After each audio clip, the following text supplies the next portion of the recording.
Welcome back. My name is Brandon. Today we're going to be building a spare tire mount for the trailer, and I'm going to be showing you a bunch of tips and tricks along the way. Stick around.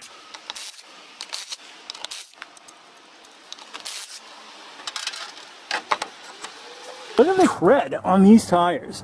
Look how deep it is. But they've, got a lot of dry cracks in them and stuff. So I wouldn't want to trust it. It might be all right around town or something, but if you look at that date code, 43 or 48 of 06, so these tires are 18 years old. They still have a ton of tread left, almost like they're new, and they just came 3,000 miles from Mobile, Alabama to Maine, so that tells me that, this trailer for the last 18 years really didn't do a whole lot. Looks like it's set for most of the time. Picked up some matching wheels that are identical to what's on the trailer locally. Paid 40 bucks for these, so now I'll have a spare because the trailer didn't have a spare on it before. And for tires, I'm going to do the same exact ones that I did on my enclosed cargo trailer. I've put a lot of miles on these tires. These are made in the USA. They're Hercules Strong Guards. So we'll get these dropped off to the tire shop. We'll save one of them as a spare. I'll try to pick the best one and then have them mount 4 brand new tires. And I'm also going to have them balance them. Some people say you don't have to worry about it, but I like my stuff balanced and smooth. If it's not hopping going down the road, it's going to, in my opinion, keep the suspension from doing that and vibrating it. So I just feel like it's going to make it last longer. And the tires that we're putting on are speed rated for N, which I think is 87 miles an hour. And they're a load range D. We finally got our tires back from the tire shop, so I've got the 2 new wheels that we have on top, and then the 2 that came with the trailer on the bottom. Came with an odd size wheel, which I wasn't able to use. Then we're going to take this one and use it for a spare. I think I'm going to clean all of these up and paint the wheels black. I've been looking at trailers and I think that looks really sharp. Either that or silver, but the black looks pretty good. But what I want to work on today is making a spare tire mount. So I'm going to mount a spare tire right in this area, right here, but we're going to just actually do it on the other side. But just for our, our purposes, we can use this side to measure it up. So, the bracket will be kind of like here and the tire will be out this way. We got a new addition to the family now. We just adopted him. He's 10 weeks old. His name is Finn. Yeah, he's a wicked good boy. Other than he likes to eat everything. Everything goes in his mouth. My wife and I found him this weekend. The Mid-Coast Humane Society put on a benefit to adopt pets. Well, they brought him and like 6 other dogs down to LL Beans in Freeport, Maine. And the area where they held these dogs was all covered in wood chips. We brought him home within like 24 hours. He started throwing up like wood chips and having diarrhea of wood chips. So I brought him to the vets. That was like a $400 bill. He ended up having a full belly of wood chips. So it's like day 2. Hopefully he can come out of it. Get out of there. Get. I don't know what kind of dog it is. I think he's like a Labrador Shepherd type mix. Sit. Sit. Sit. Sit. Sit. Sit. Good boy. Good boy. Yes. Good boy. Yes, you're a pretty boy. Okay, you want to go in? He's not a big fan of these Maine winters. He came from, apparently what I've been told is he came from down south, like Mississippi, maybe Louisiana. So he likes to be inside. In the bracket that we make, I'm going to weld right to the trailer. So we'll mount it up there and do it down there. Looks like about 13 7/8. We also need to measure out how far out that little leg is going to go. I might even probably do it up like at an angle, and I'll probably make it a round disc where it bolts to the wheel, and then we'll do a little gusset plate. So to find out how far away it's going to have to go, because it's going to have to clear this, we're going to have to measure how deep the wheel is. So I got a little piece of plywood holding it against the back of the tire. Then I'll measure to the back of the rim, and that looks like about 4 1/4. I don't think we want to go that tight. I think we want to go maybe like 5 inches, give it a little bit of space. So before we start, this is what we're building, just to give you an idea. That's the axle, that's the tire, that's the wood decking, that's looking at it, head on, facing it. And this is the top rail that's there now. And then this would be the bottom rail. So we're going to add this piece of material here. Then we're going to come up at a 45 and then have a flat plate here. This is where the tire will mount onto this flat plate. Then we'll put a 45-degree gusset plate in here to help strengthen it up. So for this material, I'm just going to use some leftover material that I had from a project. I don't even know what. That's this piece right here. And this is 1 by 3, and that is 1/8 inch wall thickness. So from the top rail to the bottom rail, we said that that was 13 7/8. So that'll be the first piece we cut. Love, love, love this saw, and I love this stand even more. 13 7/8. I like to give myself a visual reference when I build stuff. So this would be the vertical lines of the trailer. This would be that top rail, which is 2 inches, and this would be the bottom rail. So I'll put in these table stops, line this piece up to my top rail, just like it's going to sit on the trailer, and then I'll clamp this down so it holds it in place. So now we actually have a visual reference. You can see the top rail right here, and this is how our 1 by 3 piece will be sitting in that. We know that from this face of where the wheel is going to be back to here, we said we want that about 5 inches, or I should say from here to the edge of this, we want 5 inches, because we don't want, when the tire's mounted up on it, we don't want the tire banging into the edge of this right here, the top rail. And that's what this is right here. So from this point outwards to this point, we want to be 5 inches. So this top rail hangs beyond the front of this 1 inch. And we said we needed to be 5 inches away.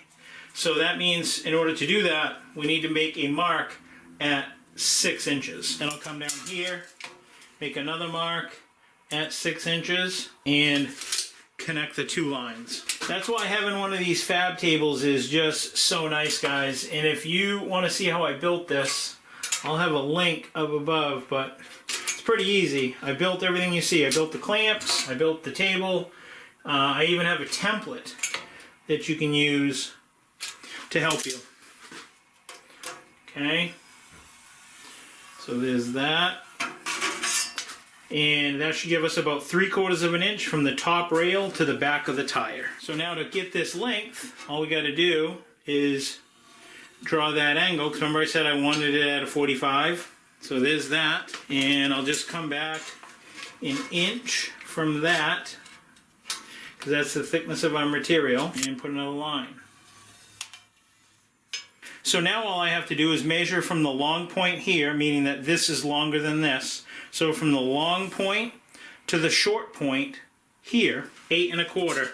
And because this saw makes 45-degree cuts, I just set it for 45, lock it in right there. Advance the material ahead just a little bit, right there. Tighten down the clamps and make my cut.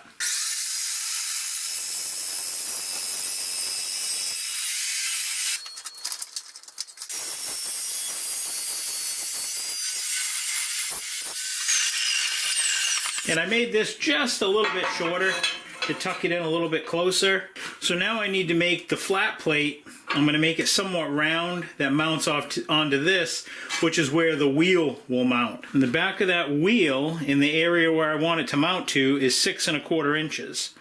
So I came in half that distance on this piece of plate, made a punch mark. So half of 6 1/4 is 3 1/8. So I'm going to set my compass, I think that's what this is called, for 3 1/8, and we'll draw a circle and cut it out. Boy, if I had a China marker, I think this would show up a lot better. Okay, so we can cut this off to length right there. This is another one of those handy tools that you don't realize you need it until you buy one, and it just picks up all these chips everywhere. Then to get rid of them, just go over to your trash and pull the back, and they all fall off. That easy. Pretty slick little tool, and wasn't a lot of money. I got this from Evolution.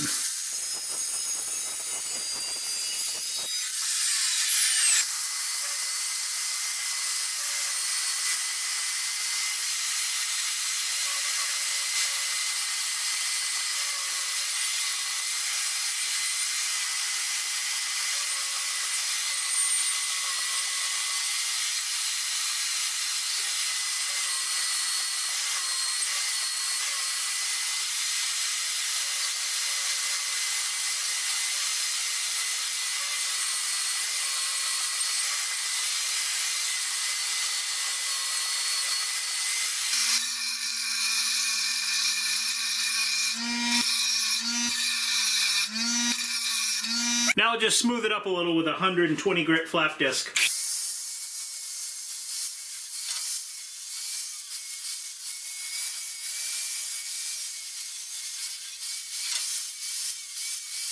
Now that we've got our plate made, what I've done is I've just lined it up to the back of the rim and just traced the inside of the plate, and that gave me these marks here. So most mounts have just 2 bolts that hold the wheel on. We can actually do 3, plus we can actually put a padlock through the other, which I like the idea of that. So now we're all set to drill it out.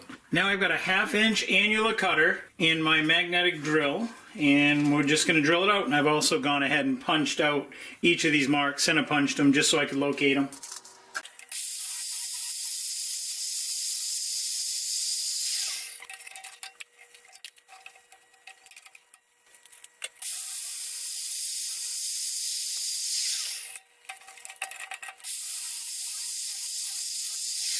Now we got our plate all cut. The next step is I've got to get some 1/2 inch fine threaded bolts. So I'll probably go to Tractor Supply for something like that, because I want them to be the same lug nuts that the actual trailer wheels themselves take in case whatever happens, so that you can use one tool to take off the spare and to take off the trailer lug nuts.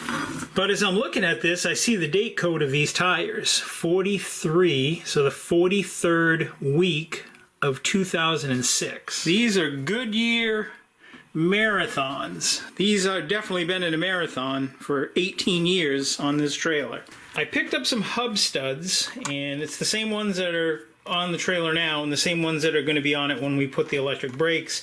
It's good to have these as spares anyways, but I'm going to use this rather than just use regular bolts to go through this plate. So let's get the plate bolted to the wheel, so that way the acorn nuts will center everything up and make it so when you take the wheel off and on, it's not going to like bind up and fetch and gall up the threads. So we can get these tacked on the back, then we can get this plate welded to that, and then that welded to that, and then that whole assembly welded to the trailer.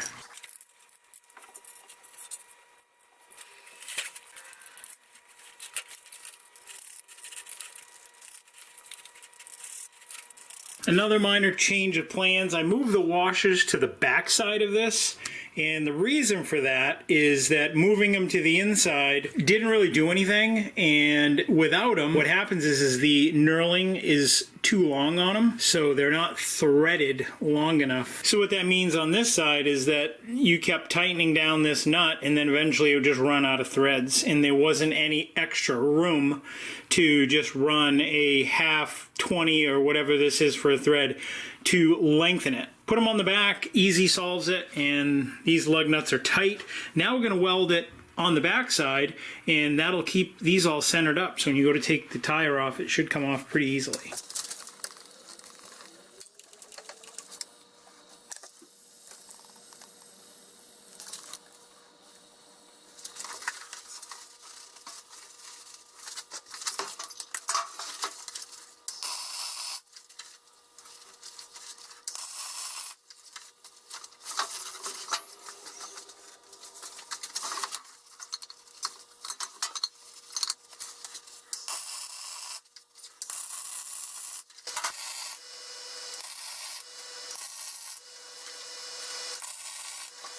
We got a couple little tacks. When I started out, the settings were way too hot. I can't remember which side I started out on, but I had to lower it. I think over here, because it feels like I've got wicked undercut, but it's not doing anything. All it's got to do is just retain this bolt so it doesn't fall out when the tire's off it, which is never going to be off it unless I got a blowout. So that's the only function of that.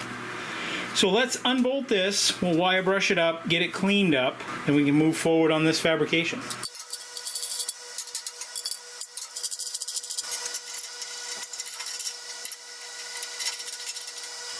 So I want to show you guys something real quick. You guys see me use this grinder all the time, and I always use it set up with a wire brush. That's all I do with this. This is actually my favorite grinder out of all of them. Out of all my Makitas, my Milwaukee, I just love it. It's just super comfortable and it's really balanced. The thing I hate about it, and it's wicked cheap, it's just a cheap import. It came with wheels and batteries and charger. It's just a wicked nice grinder, and I use it all the time. Anyways, the one thing I hated about this is that it takes its own battery, which I think might be Makita? I'm not sure. But I ended up finding an adapter for it online for like 10 bucks that it's kind of hard getting the adapter off. So it's got a USB port in it, but I'm not using it for that. I'm going to leave this adapter on this tool. It doesn't go on overly smooth. I'm going to leave that adapter on that tool all the time, and that way I can run my Milwaukee batteries. So, you know, if I'm out on a job or something, I don't have to have two different batteries and be plugging in two different chargers. It just simplifies everything because I have all Milwaukee batteries. Love this thing. And they make them for all different brand tools is what I guess I'm getting at, guys. So whatever brand you have for a tool, find out what battery manufacturer they're using, and you can buy the adapter for that. So if you have, you know, a couple Craftsman tools, but the majority is, let's say, Makita, you can adapt those Craftsman tools to Makita batteries. It just makes things really easy and convenient. You're not doing different chargers and all that other nonsense. Now we're going to weld this to this. So I want to clean up the metal, so what I'll do is I'll just mark out where we need to clean, just so we have a good reference. No sense grinding extra if we don't need to. I didn't bother on the other plate where we put in the studs, simply for the fact that they didn't do anything. It's not structural. This, however, will be. So we want to make sure we get it nice and clean, so it's got to be good and strong.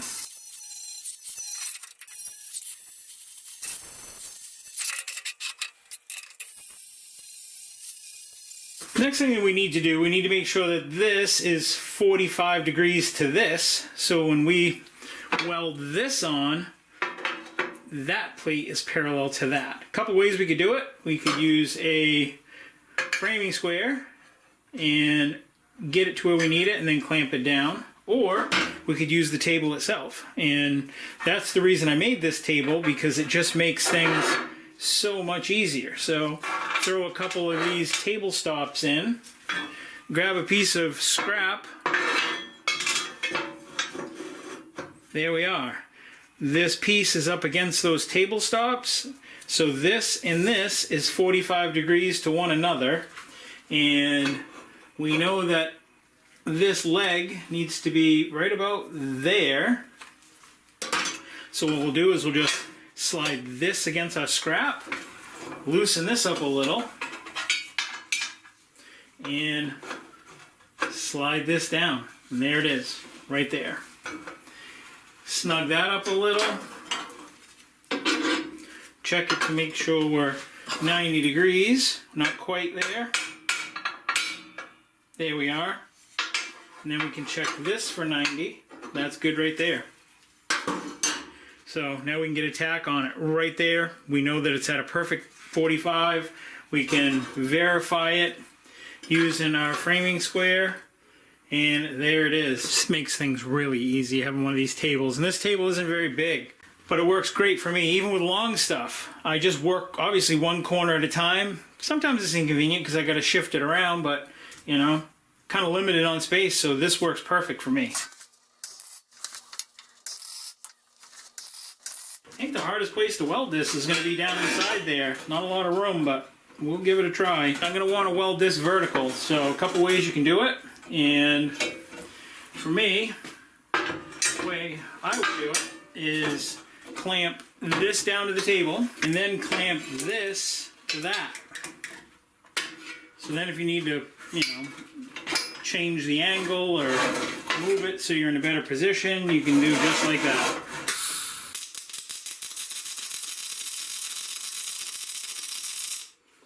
I have a massive stick out on this, so we're going to have to probably turn it up a little bit to compensate for that. I can only get down so close.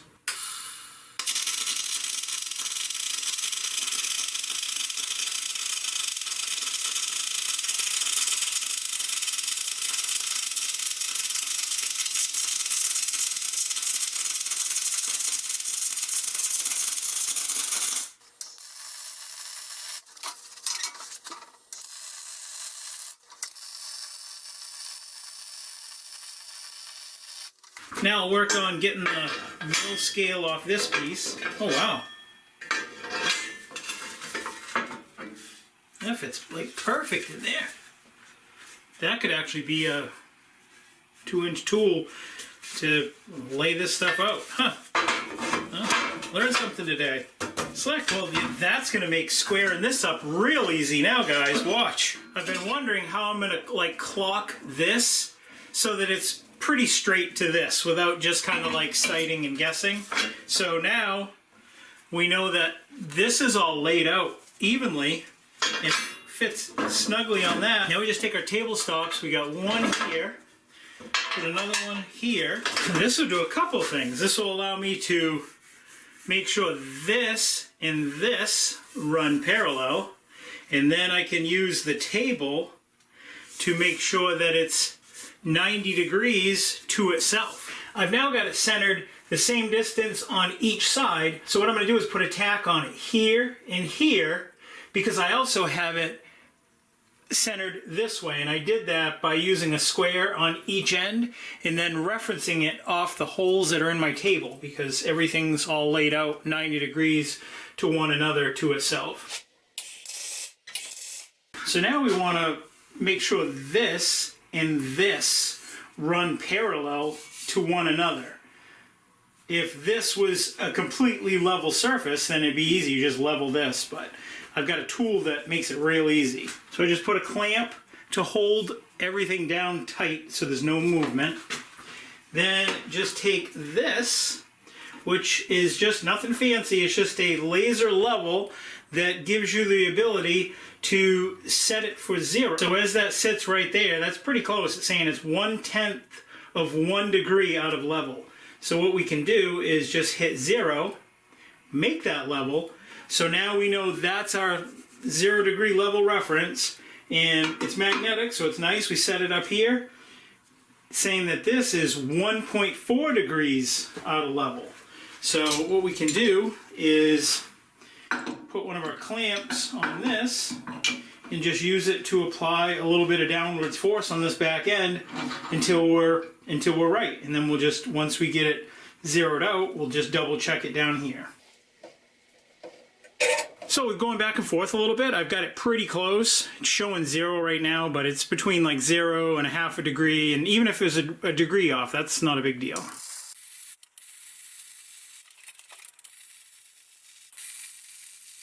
Now I just got to get that hard to get area underneath, and I don't want to foul up the threads on any of this stuff. So you could spray it down with some anti-spatter. You could wrap it with some tin foil, that would work. I just use regular old cooking vegetable oil, works great, and it's cheap. That will just keep spatter and BBs from sticking to it.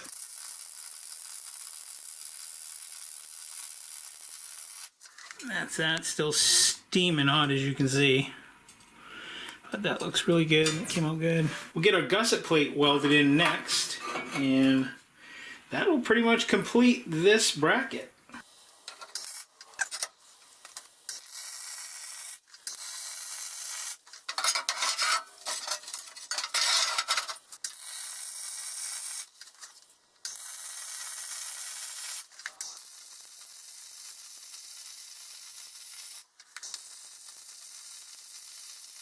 And then once you're all done and you've got it all cleaned up and wire brushed and all the BBs off it, then you just stand back and take a look at it, and then you just say out loud in a proud voice, there, that's not going anywhere. Let's give it a look and see how this is going to work. Oh yeah, that's going to work good. I'm going to use a product called Chassis Saver and coat this entire trailer with it when we're done.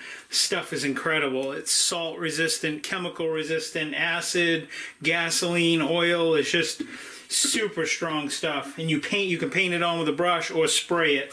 I like to put it on with a brush because it just goes on a little bit better. It's self-leveling. It's awesome stuff. And that's all there is to it. I want to thank you guys for watching. Thank you guys for tuning in. If this is something that you like, please don't forget to rate, comment, and subscribe. New videos every Friday. We'll end up installing this at a later date. We've still got a tailgate to fabricate and build, all kinds of other stuff to do. Till next week, guys, I will see you then. Take care, stay safe, and God bless. And if you're wondering about any of the tools that you see me using, I'll have links down below. See ya.